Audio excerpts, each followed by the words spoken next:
Pues ya estamos aquí de regreso nuevamente. Esto es el Noticiero de la Salud y bueno, regresamos con nuestra invitada especial, la doctora Rosa Argentina Rivas Lacayo. Ella es doctorada en psicoorientología, es directora del Método Silva en México y es autora de varios libros como Resiliencia y Espiritualidad.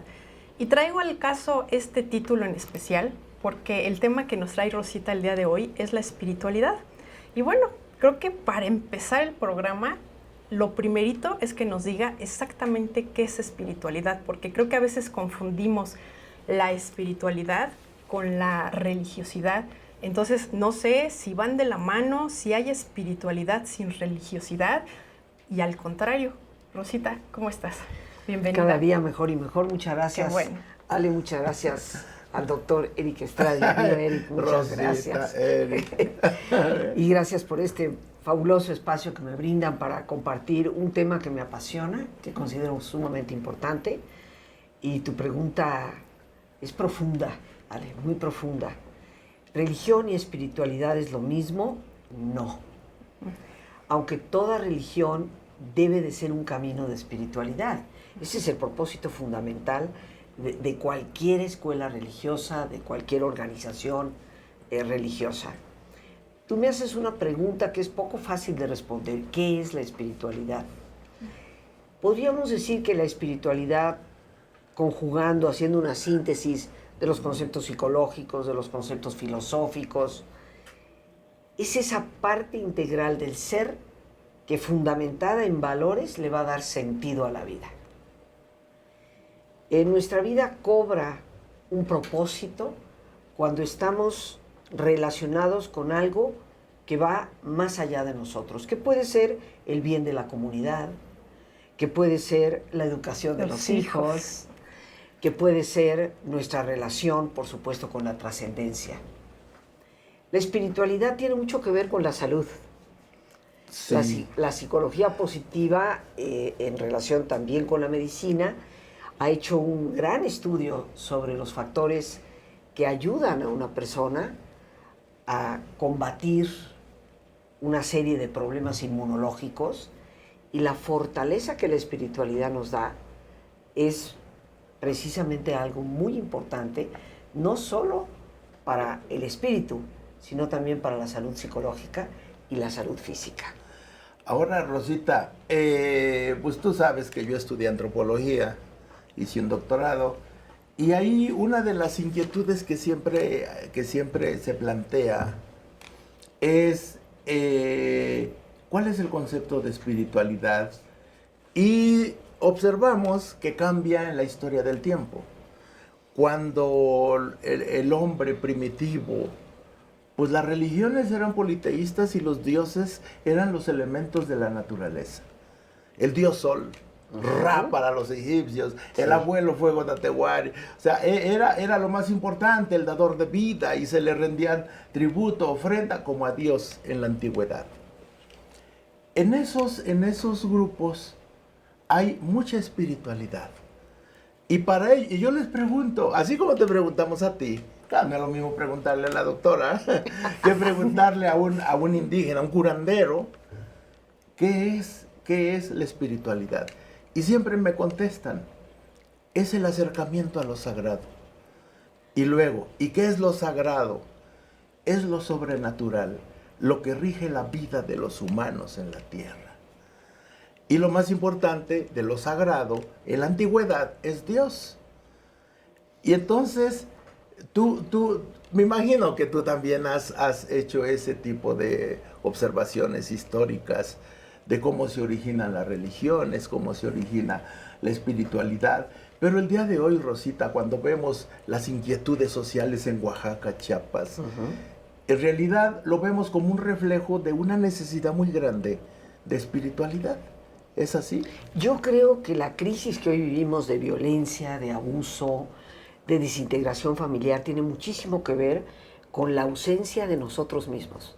O sea, nos hemos ausentado de nuestra propia persona. Hemos perdido contacto con lo más interior, con lo más profundo. Tú haces muy acertadamente una visión panorámica hacia la antigüedad y lo que podríamos decir es el inicio de todas las religiones.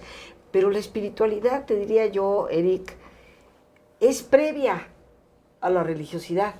Por ejemplo, hace 30,000 años, según lo que los arqueólogos han logrado detectar, ya existían entierros donde se ve claramente que había una visión de lo trascendente, vida después de la vida, sin que hubiera todavía ningún concepto de tipo religioso ni ningún deísmo, llamemos deísmo a la configuración de dioses, sean del monoteísmo judeo-cristiano islámico o sean dioses de la antropología más antigua, como el dios Sol o el dios del viento. Antes y previamente a todo esto, ya existía un concepto en el ser humano de que había algo más allá de lo que es tocable y medible. Eso apela a esta innata tendencia del ser humano de ser espiritual. O sea, esa era la pregunta. ¿La espiritualidad es una característica innata del ser humano? Yo creo que definitivamente sí. Y yo creo que cuando nos ausentamos de ella, estamos coartando, ausentándonos de una parte fundamental de nuestra propia realidad. Ahora, hay algo que, Ale, tú dijiste y me parece muy importante. ¿Puede existir espiritualidad profunda sin religión y viceversa? Sí. Podemos encontrar... ¿Cómo está eso? Sí. Digo, a la gente le va a parecer más que interesante. Pues mira, hay personas que sin profesar una fe religiosa son personas de una profunda espiritualidad, de valores trascendentes, de creencias de algo que va más allá de ellos mismos y que se vuelcan totalmente en beneficio de una sociedad y la pueden llegar a transformar. O sea, los políticos deberían de cultivarla. Ah, por supuesto, urge. Que vayan. Es una tarea urgente. Entonces podemos encontrar, André Comte-Sponville fue un autor, es un filósofo francés, escribió un libro fascinante que se llama La espiritualidad del ateísmo. La espiritualidad, hasta pareciera una contradicción. Pareciera una contradicción. Y mira que quien me lo recomendó fue mi guía y maestro, un sacerdote carmelita, el padre Rafael Checa, fue quien me dijo, tienes que leer el libro. Porque la espiritualidad está fundamentada en la práctica de los valores y de aquellos principios y creencias que le ayudan al ser humano a potenciarse como persona en función de su relación con los demás y con algo que lo trasciende. Por ejemplo, para un ateo, algo que le trasciende es un ideal. Y por ese ideal es capaz de dar la vida. Y ser mejor. Y ser mejor. Y ayudar a construir una sociedad mejor. Ahora... ¿Y ese sería espiritual? ¿Tendría buena espiritualidad? Podría tener una gran espiritualidad. Conocemos personas que pueden ser, entre comillas, profundamente religiosas. Quiero distinguir entre profundamente religiosas y auténticamente religiosas. Son dos cosas distintas. Sí. Okay. Porque mi abuela era una desgraciada, ¿verdad? Y no salía de la iglesia, ¿verdad? Y no salía de la iglesia. Bueno, Eric, hay gente que se va todos los días a la iglesia a darse golpes de pecho y sale de ahí a explotar a sus trabajadores, a hacer puras fregaderas, a mentir, a robar, a engañar. ¿Qué clase de espiritualidad hay ahí? O sea, no hay espiritualidad. No, por supuesto que no la hay. Entonces, yo, como ustedes saben, soy católica practicante, pero definitivamente hemos caído muchas veces en un devocionismo hueco, en un ritualismo donde los símbolos intrínsecos de ese ritual se perdieron por completo. Entonces, la espiritualidad, descubrir nuestra espiritualidad, es volver a entrar en contacto con la parte más profunda de nuestro interior, donde creo yo que si escarbamos suficientemente bien, encontramos a Dios, porque yo creo profundamente en Él, pero no creo que esté fuera, está dentro de nosotros. Digamos que lo más bondadoso que hay dentro de nosotros. Yo creo que es la parte más perfecta del ser humano. Y esto no lo digo yo, esto lo dicen los grandes místicos como Teresa de Jesús, como Ignacio de Loyola, en donde Dios no es algo que buscamos afuera, es algo que está en nosotros.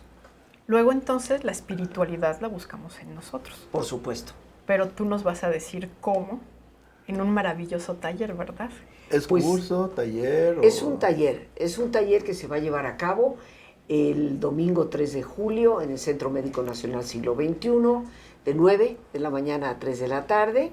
Y las personas que deseen informes, pues pueden llamar, si me permiten dar un teléfono, al 52 11 5211-0303. 5211-0303. Ahí con todo gusto les darán los informes. Un taller sumamente importante para la vida. ¿Qué te parece, Rosita, si regresando de la pausa nos hablas más de este taller? Con todo gusto. Regresamos.